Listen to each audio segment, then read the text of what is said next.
السلام علیکم ورحمۃ اللہ تعالی وبرکاتہ۔ الحمد للہ الذی ہدانا سواء الطریق وجعل لنا التوفیق خیر رفیق۔ اما بعد فاعوذ باللہ من الشیطان الرجیم، بسم اللہ الرحمن الرحیم۔ یا ایھا الذین آمنوا کتب علیکم الصیام کما کتب علی الذین من قبلکم لعلکم تتقون۔ صدق اللہ مولانا العظیم وصدق رسولہ النبی الامین المکین المتین الکریم، ونحن على ذلك لمن الشاہدین والشاکرین، والحمد للہ رب العالمین۔ آئیے نہایت ہی عقیدت و محبت کے ساتھ دونوں عالم کے مالک و مختار رحمت عالم نور مجسم صلی اللہ علیہ وسلم کی بارگاہ اقدس میں درود و سلام کا نذران عقیدت پیش کریں اور پڑھیے باواز بلند۔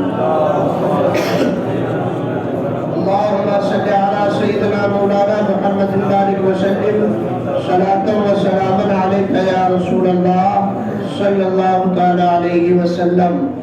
ایک بار اور نبی اور آل نبی پر درود پڑھائیں۔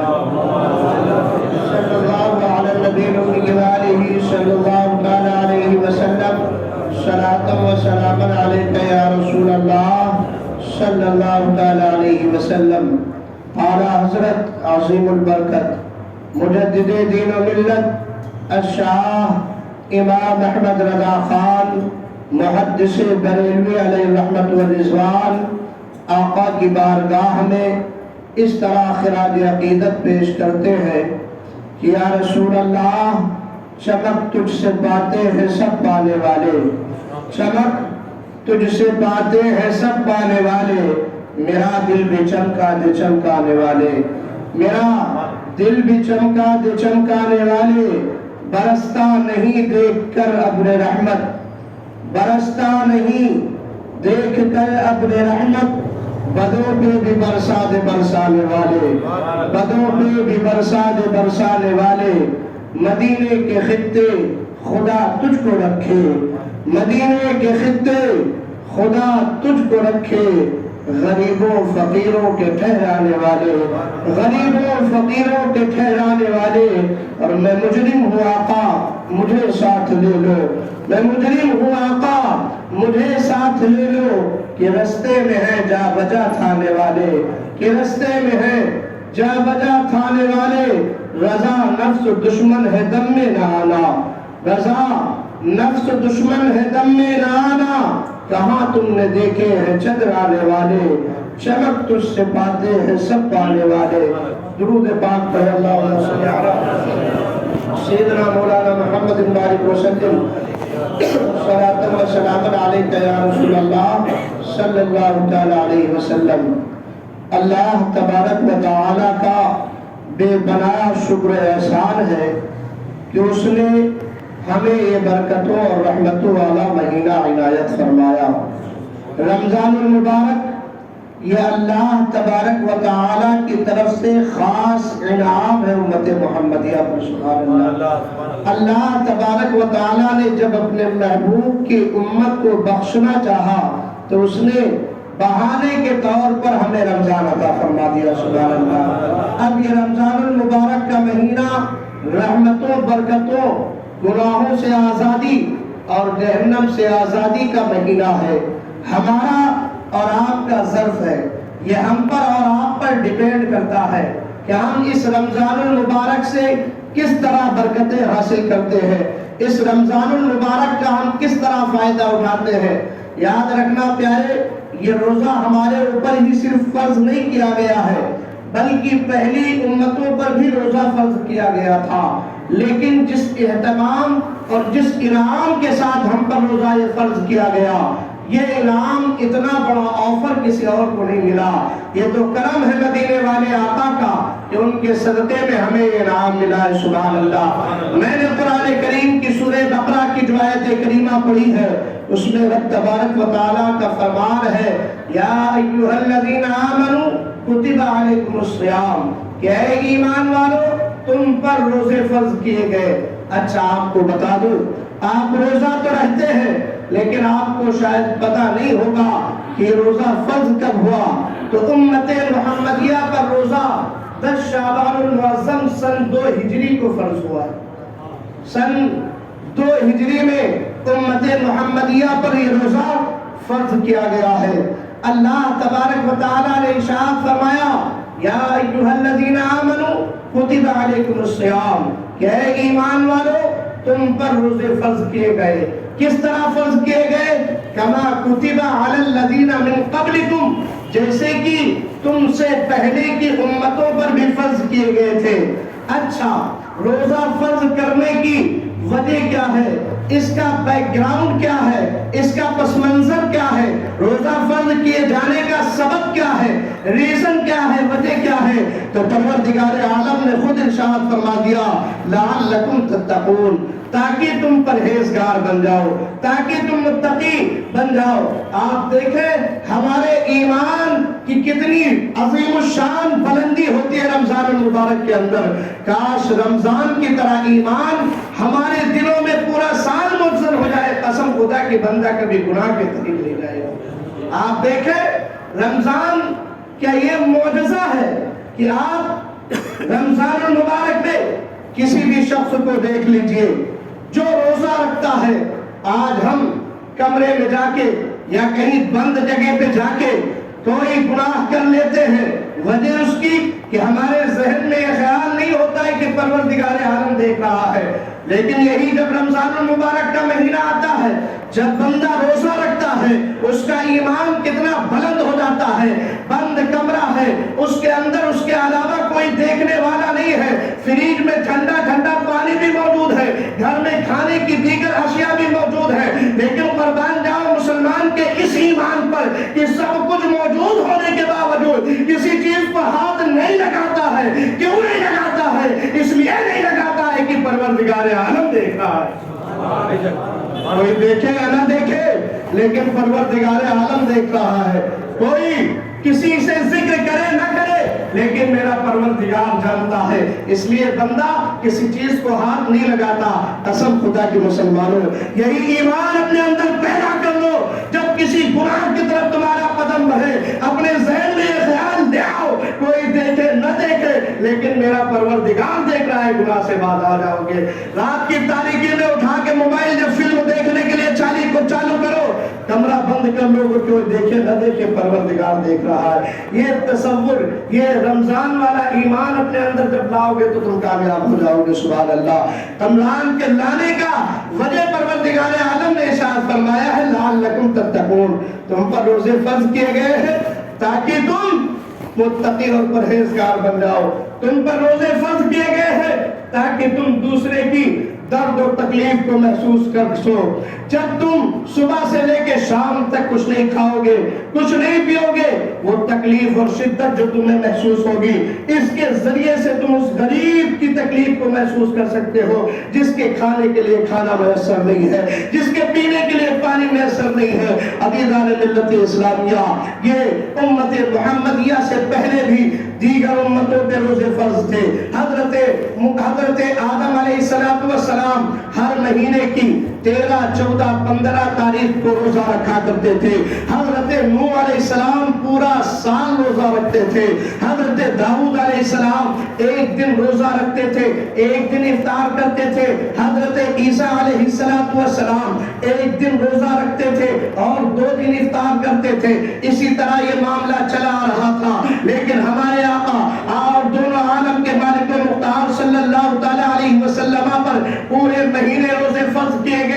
عزیزان ملت اسلامیہ یہ ہم پر کوئی زیادتی نہیں کی گئی ہے بلکہ دونوں عالم کے مالک مختار ارشاد فرماتے ہیں کہ اے لوگوں سنو رمضان المبارک کے مہینے میں بندے کو جو انعامات ملتے ہیں اگر اس کا احساس بندے کو ہو جائے تو کہ کاش پورا سال رمضان رہتا. سبحان اللہ. عزیزان ملت اسلامیہ، اس لیے یہ رمضان المبارک کو سمجھنے کی ضرورت ہے. رمضان المبارک کے مہینے میں تعظیم کی ضرورت ہے.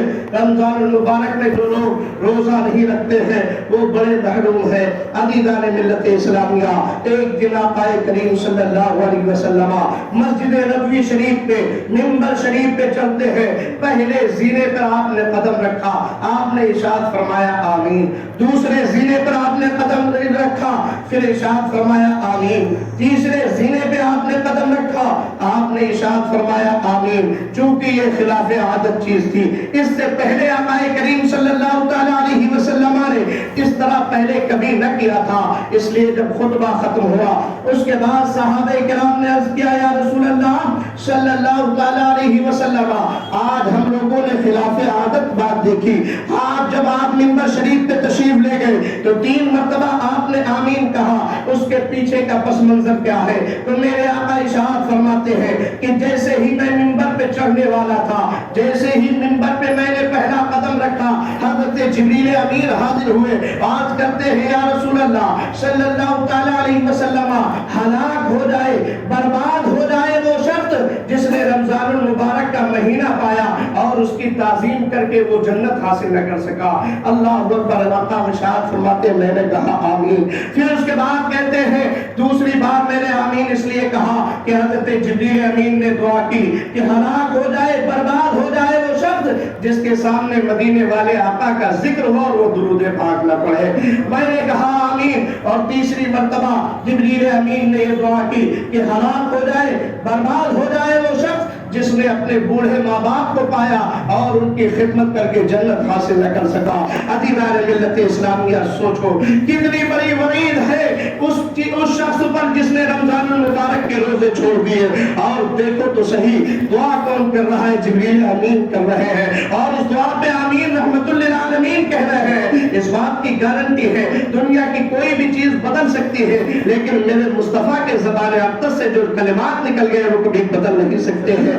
اس لیے پیارے، اگر اللہ تبارک و تعالیٰ نے آپ کو یہ موقع عنایت فرمایا ہے تو رمضان المبارک کی خوب تعظیم کریں. رمضان المبارک میں جو اللہ کی طرف سے انعامات لٹائے جا رہے ہیں آپ ان کو خوب زیادہ سے زیادہ حاصل کرنے کی کوشش کیجئے. آپ دیکھیں تو صحیح رمضان المبارک میں آپ کو دیکھیں اللہ تبارک و تعالیٰ بندوں میں کس طرح فیاضی کر رہا ہے کہ عام دنوں میں جو بندہ کبھی سیب خرید کے کھا نہ سکتا ہو، رمضان کے بدلے میں اللہ دسترخوان پہ اسے سیب بھی کھلا رہا ہے، اسے دنیا کی اور نعمتیں بھی کھلا رہا ہے. یہ رمضان میں کمی نہیں ہوتی ہے، رمضان میں برکتیں ہوتی ہے. یہ ہمارے اور آپ کے سوچنے کا اینگل الگ الگ ہے. ہمارا اور آپ کا ذہن، ہمارے اور آپ کے سوچنے اور فکر کی جو ہے فکر کی بات الگ الگ ہے. ہم سوچے تو صحیح کہ رمضان میں زیادہ خرچ نہیں ہوتا ہے بلکہ اللہ اس سے زیادہ عنایت فرماتا ہے. اور آپ کو بتاؤ پیارے، آپ کا ایمان تازہ ہو جائے گا کہ پروردگار عالم نے رمضان المبارک میں یہ انعام رکھا ہے کہ بندہ رمضان المبارک میں جو بھی کھا پی لے اللہ اس کا حساب نہیں کرے گا. سبحان اللہ. رمضان المبارک میں کھانے پینے والی چیزوں پر حساب نہیں ہوگا. کھانے پینے والی، یار وہ پینے والے مت سمجھ لینا کہ کہیں چلے جائے پینے کا حساب نہیں ہوگا. یہ چاہے حلال کھانے پینے کی چیز ہے ان پر حساب نہیں ہوگا.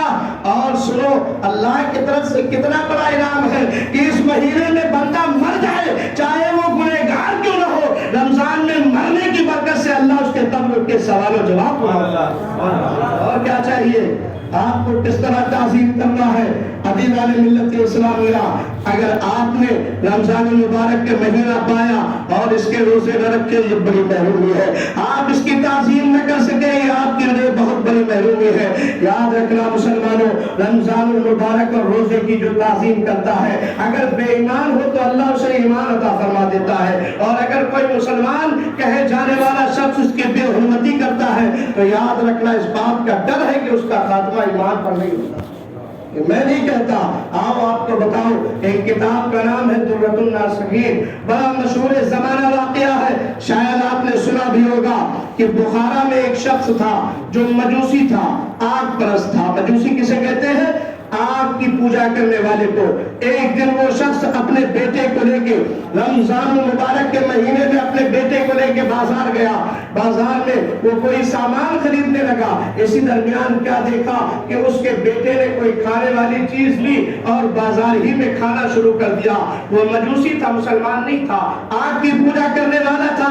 اس نے جب پلٹ کے دیکھا کہ اس کا بیٹا سرے بازار لوگوں کے سامنے, مسلمانوں کے سامنے کھا پی رہا ہے, اس کو جلال آ گیا اور اس نے اس کو پلٹ کے تماشا مار دیا. کہا نادان, رمضان کا مہینہ چل رہا ہے, تو بازار میں کھاتا پھر رہا ہے. اللہ اکبر. وہ مجوسی مسلمانوں سے کتنا بہتر ہوگا کہ جو رمضان کی تعظیم کر رہا ہے, مسلمان نہ ہو کے بھی بازار میں نہیں کھاتا ہے. آج ہمارا نوجوان جیب میں جو ہے ٹیبلٹ لے کے گھومتا ہے, یہ طبیعت خراب ہے. ارے نادان, تو مجھ سے چھپا لے گا, اپنے ایمان سے چھپا لے گا, لیکن پروردگار عالم سے کیسا چھپائے گا. یاد رکھنا, وہ لوگ جو بیماری کا بہانہ بنا کے روزہ چھوڑ دیتے ہیں وہ کبھی صحیح بھی نہیں ہوتے, وہ ہمیشہ بیماری رہتے ہیں. اس لیے کہ حضور نے فرمایا ہے کہ تم اگر بیمار ہو روزہ رکھو, اللہ تمہیں شفا عطا فرما دے گا. اگر بیمار ہو, اگر کمزور ہو, تم روزہ رکھو, اللہ تمہیں صحت عطا فرما دے گا.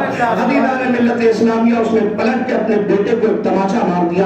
کہا نادان, تو بسرعام بازار کے اندر کھا رہا ہے, رمضان المبارک کا مہینہ چل رہا ہے تو رمضان کی تعظیم نہیں کر رہا ہے. بچے نے کہا ابا آپ بھی تو کھاتے پیتے ہیں, ہمیں کیوں مار دیا؟ اس نے کہا بیٹا میں کھاتا تو ضرور ہوں, لیکن یہاں بازار میں نہیں کھاتا ہوں, گھر کے اندر بیٹھ کے کھاتا ہوں, اس لیے کہ میں رمضان کی تعظیم کرتا ہوں, مسلمانوں کے دلوں کو ٹھیس نہ پہنچے اس کا میں احترام کرتا ہوں. اسی طرح اس کی زندگی گزر گئی. جب وہ مر گیا, اس کے بعد مرنے کے بعد ایک اللہ والے نے, ایک ولی کامل نے خواب میں دیکھا کہ وہ شخص جنت کی سیر کر رہا ہے. سبحان اللہ, اللہ اکبر. جب انہوں نے خواب میں دیکھا تو انہیں بڑا تعجب ہوا اور کہا تو مجوسی تھا, تو اللہ کی عبادت نہیں بلکہ آگ کی پوجا کرتا تھا, تجھے جنت کیسے مل گئی؟ تو اس نے کہا ہاں ٹھیک ہے, میں مجوسی تھا, میں جو ہے مسلمان نہیں تھا, لیکن اللہ نے مجھے جنت اس طرح عطا فرمائی کہ میں نے اپنے بیٹے کو جو رمضان کی تعظیم کی وجہ سے مارا تھا, وہ اللہ کو اتنا پسند آئی کہ مرنے سے پہلے ہمیں ایمان عطا فرما دیا. سبحان اللہ. کہا مرنے سے پہلے مجھے ایمان کی دولت نصیب ہوئی اور جب میں مر گیا تو مجھے جنت نصیب ہو گئی. سبحان اللہ. تو رمضان کی تعظیم اگر کوئی غیر مسلم کرے تو اللہ اسے ایمان کی دولت عطا فرما دیتا ہے. یہیں سے دوسرا رخ یاد رکھنا کہ اگر کوئی شخص مسلمان ہو کے رمضان اور روزے کی تعظیم نہیں کرتا تو اللہ اس کو خاتمہ, یہ اس بات کا ڈر ہے کہ اس کا خاتمہ ایمان پہ نہ ہو. درود پاک پڑھیں. سیدنا مولانا محمد بارک وسلم صلاۃ و سلام علیک یا رسول اللہ صلی اللہ تعالی علیہ وسلم. عزیزان ملت اسلامیہ, یہ رمضان المبارک بڑا عظیم مہینہ ہے. یہ اللہ تبارک و تعالیٰ کو راضی کرنے کا مہینہ ہے. اس کا پہلا جو عشرہ ہوتا ہے, شروع کے جو 10 دن ہوتے ہیں یہ رحمتوں کے دن ہوا کرتے ہیں, بیچ کے دن جو ہوتے ہیں یہ مغفرتوں کا زمانہ ہوا کرتا ہے, اور آخر کے جو 10 دن ہوتے ہیں یہ جہنم سے آزادی کا زمانہ ہوا کرتا ہے. تو اے میرے سنی مسلمان بھائیوں, آپ کو اللہ نے یہ موقع عنایت فرمایا ہے, کیا پتہ ہماری زندگی میں اگلا رمضان آئے نہ آئے, تو کم سے کم یہ رمضان میں ہم پروردگار عالم کو راضی کر لیتے ہیں. اس رمضان میں ہم اپنے گناہوں سے توبہ کر لیتے ہیں. اس رمضان میں ہم اپنے گناہوں کی معافی پروردگار عالم سے مانگ لیتے ہیں. اللہ نے رمضان عطا ہی اس لیے کیا ہے, اس نے خود ہی اعلان فرمایا ہے لعلکم تتقون, تاکہ تم متقی اور پرہیزگار بن جاؤ. میں سوچتا ہوں کہ وہ مسلمان کیسا مسلمان ہے کہ رمضان میں تو 5 ٹائم نماز پڑھ لیتا ہے, بعد میں چھوڑ دیتا ہے. میں اس مسلمان سے پوچھنا چاہتا ہوں کہ اے میرے پیارے مسلمان بھائی, اگر تجھے رمضان میں 5 وقت نماز پڑھنے کا وقت ملتا ہے تو اس سے پتہ چلتا ہے اور دنوں میں بھی تیرے پاس وقت ہے, لیکن تو جان بوجھ کے نماز چھوڑ دے رہا ہے, جان بوجھ کے شریعت کی حرمت کی پامالی کر رہا ہے. آؤ دیکھو, صحیح بخاری شریف کے اندر حدیث پاک موجود ہے, کتاب الایمان کے اندر حدیث نمبر 8 ہے. عقیدہ ملت اسلامیہ میرے پیارے آقا صلی اللہ تعالی علیہ وسلم ارشاد فرماتے ہیں, بنی الاسلام علی 5, شہادت اللہ الہ الا اللہ و اقام الصلاۃ و ایتاء الزکاۃ و حج البیت و صوم رمضان. آقا کریم صلی اللہ تعالی علیہ وسلم کا فرمان عالی شان ہے, اے لوگوں سنو, اسلام کی بنیاد 5 چیزوں پہ رکھی گئی ہے. اب اگر کوئی ان 5 چیزوں میں سے کسی ایک چیز کو چھوڑتا ہے, وہ سمجھ لو اسلام کی بنیاد کو ہلانے کی کوشش کرتا ہے, اسلام کی بنیاد کو ڈھانے کی کوشش کرتا ہے. میں آپ سے پوچھنا چاہتا ہوں, اگر آپ اسلام کی بنیاد کو مضبوط نہیں کر سکتے سکتے تو کم سے کم اسلام کی جو بنیاد ہے اس کو مضبوطی سے پکڑ تو سکتے ہیں، مضبوطی سے اس کو تھامے تو رہ سکتے ہیں۔ آقا ارشاد فرماتے ہیں اسلام کی بنیاد 5 چیزوں میں ہے: شہادت اللہ الہ الا اللہ، اس بات کی گواہی دینا کہ اللہ کے سوا کوئی معبود نہیں، وان محمد عبدہ ورسولہ، اور بے شک اللہ کے نبی صلی اللہ تعالی علیہ وسلم اس کے بندے اور اس کے رسول ہیں، اور وہ اقام الصلاۃ، نماز۔ دیکھیں ایمان کے بعد سب سے پہلی چیز جو مطالبہ کیا گیا وہ نماز قائم کرنا۔ آپ ایمان والے ہیں، نماز قائم کرنا ہے۔ وَإِيتَاءِ الزَّکاۃ، اور زکات ادا کرنا ہے۔ وَحَجِّ الْبَیْتِ، اور جو ہے کعبہ شریف جا کے حج ادا کرنا ہے۔ وَصَوْمِ رمضان، اور رمضان کا روزہ رکھنا ہے۔ یہی اسلام کی 5 بنیادی چیزیں ہیں، یہی اسلام کے 5 پلر ہیں، یہی اسلام کے 5 کھمبے ہیں، ان کو آپ کو مضبوطی کے ساتھ تھامنا ہے۔ اب اگر ان میں سے کسی ایک کو آپ نے چھوڑا تو سمجھ لینا آپ کا ایمان مضبوط نہیں، متزلزل ہے، آپ کو کوئی ہلا سکتا ہے، اس لیے کہ آپ نے مضبوط کھمبے کو نہیں پکڑا ہے۔ اور اگر آپ نے ان 5 چیزوں کو مضبوطی کے ساتھ پکڑ لیا ہے پھر آپ کو کوئی ہلا نہیں سکتا ہے۔ اس لیے پیارے رمضان یہ اللہ نے عطا فرمایا ہے، رمضان کی تعظیم کریں، رمضان کے روزے رکھیں، اس لیے کہ رمضان میں ایک شخص جو جان بوجھ کے ایک دن کا روزہ چھوڑ دیتا ہے وہ پورا سال روزہ رکھے وہ فضیلتیں حاصل نہیں کر پائے گا جو ایک رمضان کے روزے کی فضیلت ہے۔ بلکہ میں آپ کو بتا دوں کہ جو شخص جان بوجھ کر رمضان المبارک میں روزے توڑ دیتا ہے اس کو صرف جو ہے اس کا قضا نہیں رکھنا ہے بلکہ اسے کفارہ بھی ادا کرنا ہوگا، توبہ بھی کرنا ہوگا۔ آپ جانتے ہیں رمضان المبارک کے روزہ چھوڑنے کا، ایک روزہ چھوڑنے کا کفارہ کیا ہے؟ ایک روزہ چھوڑنے کا کفارہ، جان بوجھ کے روزہ توڑ دینے کا کفارہ ہے ایک غلام کو آزاد کرنا۔ اب غلام کا چونکہ زمانہ نہیں رہا، غلام کا تصور نہیں رہا تو اب دوسری چیز پہ آ جائیں گے۔ اسلام نے 3 چیزیں بیان کی ہے۔ پہلا غلام کو آزاد کرنا، اب غلام کا تصور نہیں ہے تو دوسری چیز کرنا ہے۔ کیا کرنا ہے؟ ایک روزہ توڑنے کے بدلے میں 60 دن لگاتار روزہ رکھنا ہے۔ ایک رمضان کا روزہ چھوڑو گے اس کے بدلے میں آپ کو توبہ بھی کرو گے، اس کی قضا بھی کرو گے اور اس کے بعد 60 دن لگاتار روزہ رکھو گے تب جا کے کہیں اس کا کفارہ ادا ہوگا۔ اب اگر کوئی شخص 60 دن تک روزہ نہیں رکھ سکتا تو اس کے بدلے میں اب اس کے بعد جو تیسرا نمبر ہے وہ ہے 60 مسکینوں کو دونوں ٹائم پیٹ بھر کے کھانا کھلانا۔ یہ ایک روزہ چھوڑنے کا کفارہ ہے، اور اگر کسی نے 30 چھوڑے تو سوچو اس کا کیا عالم ہوگا۔ اس لیے رمضان کی تعظیم کریں۔ اچھا یہ مسئلہ جو ہے میں نے جو شریعت کا مسئلہ ہے وہ بتا دیا، لیکن جو صاحب شریعت ہے وہ مسئلہ جس طرح چاہے بیان کر دے۔ سبحان اللہ، بڑی پیاری حدیث پاک یاد آ گئی۔ سبحان اللہ، بخاری شریف کے اندر یہ حدیث پاک موجود ہے۔ اللہ اکبر، بے عشق محمد میں پڑھاتے ہیں بخاری، آتا ہے بخار ان کو بخاری نہیں آتی۔ میں سوچتا ہوں کہ یہ بدماش بخاری کیسے پڑھتے ہیں، بخاری کی رٹ لگاتے ہیں، اور بخاری میں جب یہ پڑھتے ہیں تو ان بدماشوں کو آقا کریم صلی اللہ علیہ وسلم کی کمیاں نظر آتی ہے معاذ اللہ، اس لیے کہ ان کے ایمان کے اندر کمی ہے۔ اور الحمدللہ جب سنی بخاری پڑھتا ہے تو ایمان اس کا تازہ ہو جاتا ہے، اس کا ایمان روشن ہو جاتا ہے۔ چلے آؤ میرے پاس، میں بخاری تمہیں پڑھا بھی دوں گا اور سمجھا بھی دوں گا۔ عزیزان ملت اسلامیہ، دیکھیں میرے آقا کو اللہ نے کتنا صاحب اختیار بنایا ہے، اللہ نے کتنا پاور عطا کیا ہے۔ آج معاذ اللہ یہ بدماش جو ہے یہ نبی کو شان میں گستاخیاں کرتے ہیں اور کہتے ہیں نبی مالک و مختار نہیں ہے۔ آج بخاری سے میں تمہیں سمجھا دوں کہ میرے آقا کس طرح مالک و مختار ہے۔ سبحان اللہ، بخاری شریف کتاب الصوم کے اندر حدیث پاک موجود ہے، میری آواز سن رہے ہوں گے وہ لوگ، حوالہ نوٹ کر لو۔ بخاری شریف کتاب الصوم کے اندر یہ حدیث موجود ہے، حدیث نمبر ہے 1936 1936۔ عزیزان ملت اسلامیہ کتنے پیاری حدیث پاک ہے، رمضان المبارک ہے، اسی سے ریلیٹڈ ہے، اس لیے میں آپ کو بتا دیتا ہوں۔ آقا کریم صلی اللہ تعالی علیہ وسلم کا دربار لگا ہوا تھا۔ حضرت ابو ہریرہ رضی اللہ تعالیٰ عنہ بیان کرتے ہیں کہ ایک شخص ہانپتے کانپتے پریشان حال دوڑتا ہوا آقا کریم صلی اللہ تعالی علیہ وسلم کی بارگاہ میں حاضر ہوتا ہے، عرض کرتا ہے یا رسول اللہ صلی اللہ تعالی علیہ وسلم میں ہلاک ہو گیا، یا رسول اللہ میں برباد ہو گیا۔ آقا کریم صلی اللہ علیہ وسلم نے اشارہ فرمایا کہ بیٹھ جاؤ۔ وہ شخص جب بیٹھ گیا تھوڑا اس کو اطمینان ہوا، اس کے بعد میرے آقا نے ارشاد فرمایا کہ ماں لگا، کیا ہوا تمہیں، کیا ہوا، کیوں تم کہہ رہے ہو میں ہلاک ہو گیا، میں برباد ہو گیا؟ وہ وہ شخص عرض کرتا ہے یا رسول اللہ صلی اللہ تعالیٰ علیہ وسلم یہ رمضان المبارک کا مہینہ ہے، میں روزے کی حالت میں نے اپنی بیوی سے ہم بستری کر لی ہے، میں نے اپنی بیوی سے صحبت کر لیا ہے، یا رسول اللہ میں برباد ہو گیا۔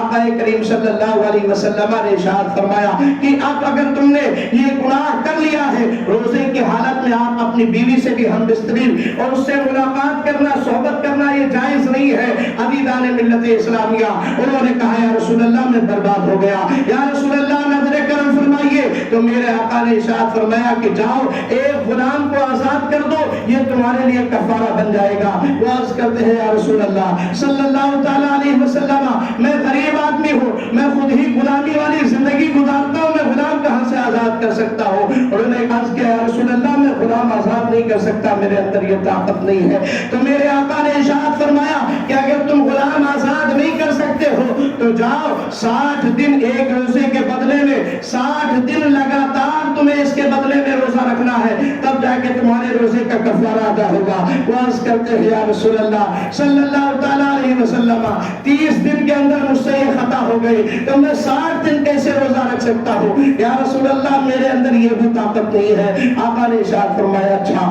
اگر تم یہ بھی نہیں کر سکتے ہو تو جاؤ تم 60 مسکینوں کو کھانا کھلا دو، تمہارے اسے روزہ توڑنے کا کفارہ ادا ہو جائے گا۔ وہ عرض کرتے ہیں یا رسول اللہ میں خود غریب آدمی ہوں، میرے کھانے کا ٹھکانہ نہیں ہے، میں 60 لوگوں کو کیسے کھانا کھلا سکتا ہوں؟ آقا نے ارشاد فرمایا ٹھہر جاؤ۔ آقا نے ان کو وہیں پر بیٹھا دیا۔ اسی درمیان ایک دوسرے صحابی آتے ہیں جو کھجور کی ایک ٹوکری لے کے آقا کے بارگاہ میں ہدیہ اور تحفہ کے طور پہ لا کے پیش کرتے ہیں۔ عزیزان ملت اسلامیہ اب دنیا کے کسی مفتی سے آپ پوچھنے جاؤ ان 3 چیزوں کے علاوہ کچھ نہیں بتا سکتا۔ آپ میرے پاس فتویٰ لینے آئے، میں یہی فتویٰ دوں گا کہ اگر کسی نے روزہ توڑ دیا ہے وہ یا تو ایک غلام آزاد کرے یا اس کے بدلے میں 60 دن لگاتار روزہ رکھے یا اس کے بدلے میں 60 مسکینوں کو دونوں ٹائم کھانا کھلائے۔ یہ کسی مفتی کا جواب ہوگا، لیکن سبحان اللہ جو شریعت لے کے آئے ہیں، جو صاحب شریعت ہے، ان کے پاس کوئی کمی نہیں ہے، وہ مالک و مختار ہے، جس کو جس چاہے جس انداز میں ادا کر دے۔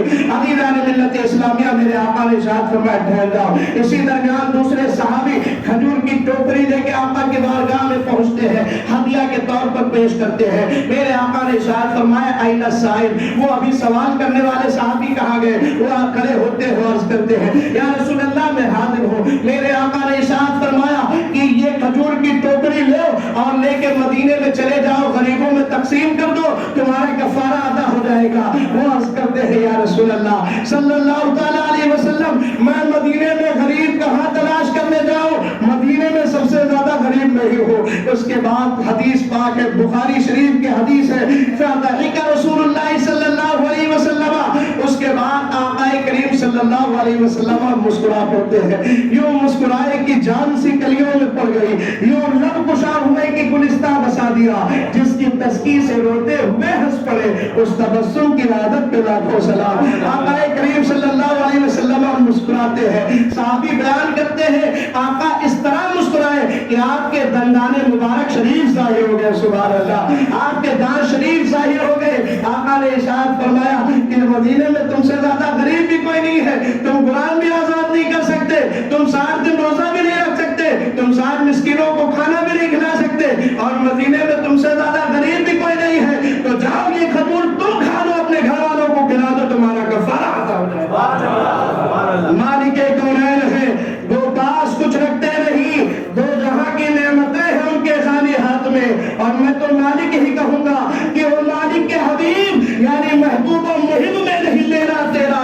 اور میرے پیر و مرشد حضور تاج الشریعہ فرماتے ہیں کہ جہاں بانی عطا کر دے، بڑی جنت ہبا کر دے، نبی مختار کل ہے جس کو جو چاہے عطا کر دے۔ کی چلتی ہے وطن میں کیا سے کیا کر دے، زمین کو آسماں کر دے، سریا کو سما کر دے۔ اللہم صلی اللہ صلی اللہ علیہ محمد بارک وسلم صلاۃ و سلام علیک یا رسول اللہ۔ تو میرے آقا مالک المختار ہے، صاحب شریعت ہے، یہ بخاری شریف کے اندر حدیث پاک ہے، جس کے لیے جو چاہے روایت فرماتے ہیں، میرے آقا کا پاور ہے۔ وقت ہو گیا ہے، اب 2-3 مسئلے جو بہت اہم ہے، جو روز مجھ سے پوچھے جاتے ہیں. آج میں اعلانیہ طور پہ بتا دوں، شاید لوگوں کو اس کا جواب مل جائے. پہلا سوال یہ بار بار ہوتا ہے کہ روزے کی حالت میں انجیکشن لگوا سکتے ہو یا نہیں. تو عزیزان ملت اسلامیہ، اگر کوئی شدید بیمار ہے اور اسے تکلیف بہت زیادہ ہے تو روزے کی حالت میں انجیکشن لگوا سکتا ہے، اس سے روزہ نہیں ٹوٹے گا.